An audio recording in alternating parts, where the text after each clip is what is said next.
कि यार सब कुछ समझना चाहिए कि ये भगवान, धर्म, जाति, इनको मानना उनको मानना, ये सब अपने अंदर की महानता है। मतलब अगर हम जिनको मानते हैं उसमें कोई बुराई नहीं है। मतलब हम किसी को भी माने उसमें बुराई कोई नहीं है।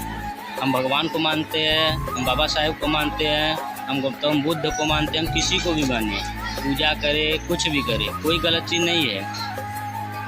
आपको जो अच्छा लगता है ना उसकी आप बड़ाई करो, किसी की बुराई मत करो कि ये गलत है वो गलत है। किसी धर्म और जाति की बात मत करो।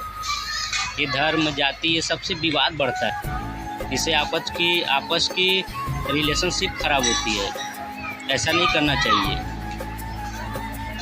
अगर आपको मानना है, आप किसी को भी मानते हो, आप उसकी सच्चाई और उसकी अच्छाई को दुनिया के सामने दिखाओ, बस वो अच्छा।